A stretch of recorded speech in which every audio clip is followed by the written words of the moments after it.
when a man actually come out to cry, like to express himself. They say men don't cry, but I love this particular man's courage. Robert Ekpo, you did a great one, an amazing one. Sincerely, it's not easy for men to express themselves, but you actually did. What are those lessons I've actually learned after the old Roby Ekpo and Mayowa saga? Number one, never ignore red flag.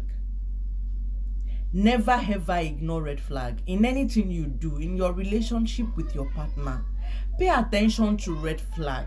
There's something we used to say, we say actions speak louder than words. There are some unexpressed actions, there are some unspoken actions, unspoken words that you can actually read from your partner to let you know that things are not going on well. And looking at the whole expression and the call out that Robbie had to do, sincerely, there were a lot of red flags. For example, when he saw the messages, the chat between Mayowa and her friend, and all the things, like these humane things, that degenerating words that Mayowa actually used to describe him, he wasn't supposed to ignore.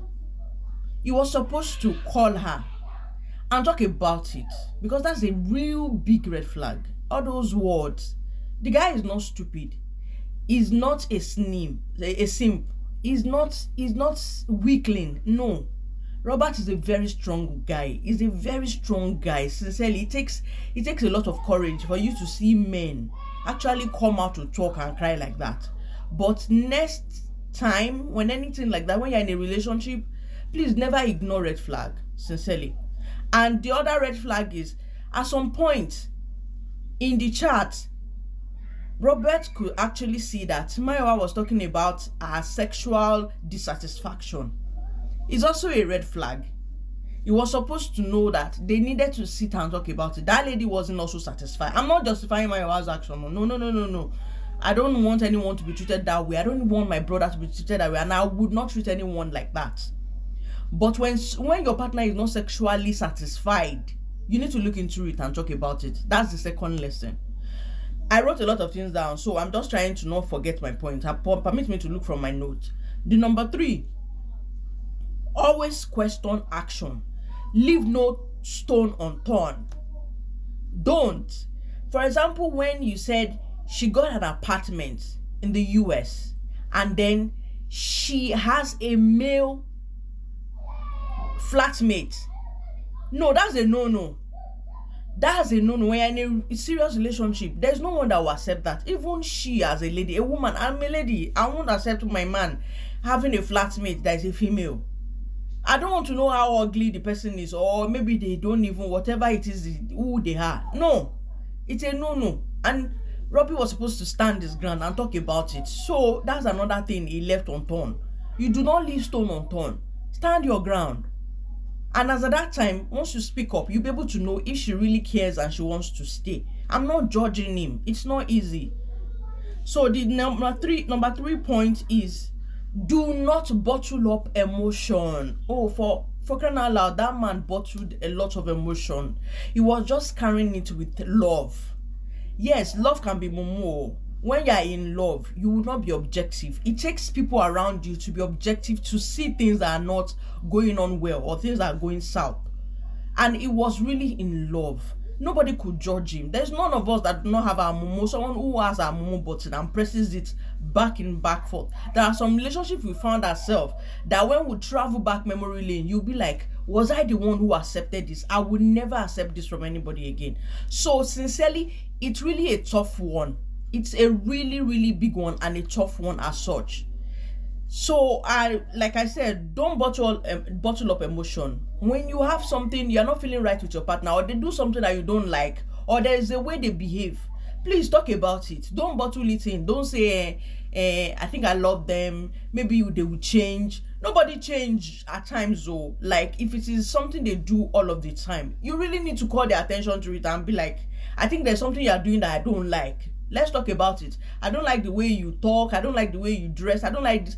Talk about it and reach a compromise and reach an agreement, for crying out loud. That's another thing. Never, ever bottle in emotion without talking. No, don't overlook red flags. Don't ignore it. Speak up, for crying out loud. That's another one.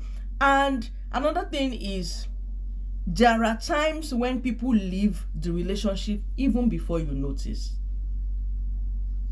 All they are doing is long time. Some people, they checked out of the relationship a long time ago, but they are just waiting around for them to find the next partner or another partner, and then they move on. So when you notice something like this, that your partner is becoming disconnected and disinterested, it is time for you to talk.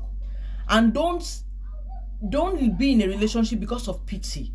That's another thing. Some people feel like, I don't know if I'm going to find someone else better. For someone like this to have loved me sincerely, I want to be in a relationship with me. They are good looking, they are richer than I am, they have class, and then people respect them a lot, or they celebrity walking out of the relationship feel somehow. Please, if you need to walk out of that relationship, do yourself that big favor. The moment you see the person is disconnected and you talk about it and they are not willing to change, leave. It is better to leave, get broken and heal, than staying too long. And by the time you are now going to say you are now allow them to leave you, the pain you are going to bear is going to be much worse than if you had left earlier. So those are my key things. In summary, never ignore red flag. Do not bottle up emotions. Always speak up and question any action that doesn't add up, and leave no stone untouched. And most importantly, always understand that once your partner is disconnected, it is your sign for you to speak with them. And if they don't want to continue, please leave that relationship alone and don't move forward. So those are the lessons I've actually learned from Roby Ekpo's and Mayowa saga. And I hope that very soon Roby heals and finds himself a good partner and also move on as well. So guys, what are those other things you also observe, or those lessons? And if you enjoy this kind of content, please don't forget to follow me, and also go to the comment section and drop your own view. And don't forget to like this video and also save it as your favorite in case you're unable to watch the whole length, and you can come back to it and share with about 10 to 15 people. Thank you very much and enjoy the rest of your day. Bye.